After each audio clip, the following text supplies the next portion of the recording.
进前呢，伫咧台中有民众不满路口设置红蓝色的闪灯，认为伤过插白，就开直播去甲这电线拆掉，互警方依照妨害公务罪嫌移送法办。不过民众认为讲无去破坏着这公物，也认为讲这款闪灯要按无任何法规啊，也早起就去到警政署申请。警方表示讲已经请各县市政府评估这款闪灯的效应，目前交通部也伫咧讨论，看敢是要来立法规范无。 来，今天第6站。13暗时啊，3个路权团体成员去台中市大理附近，甲路口直视的警示灯一定背起来，过程各开直播。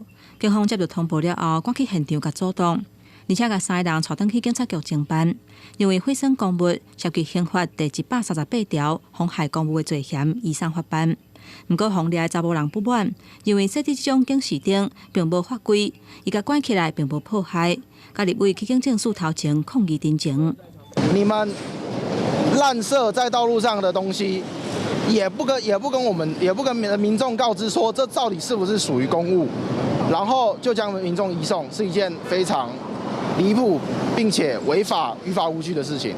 这个涉入的查甫人送出陈情书，希望检方不起诉处分。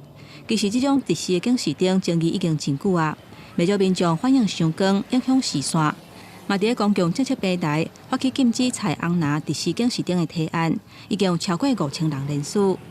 他们常常用一些便宜的报赏灯，就是说我们这样子交通就有改善了。其实实际上问题还是继续存在。像我们这种就是眼睛本来就有受伤过的人，你一旦看到，你会，要是你是骑乘当中，一定会发生重杀的状态。 警政署回应讲，当初各县市设置这种警示灯，保障用路的安全。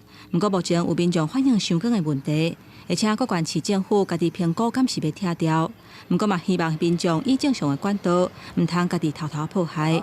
那各县市回报是已经有16个县市警察局，他们已经暂停在编列经费来设置。那其中有部分县市已经把这一个。 辖区的一个报闪灯都已经把它拆除了哈。然后设置这种警示灯敢是有合法？立委进前已经召开公听会，目前交通部嘛当地评估，敢是爱有立法的依据。记者综合报道。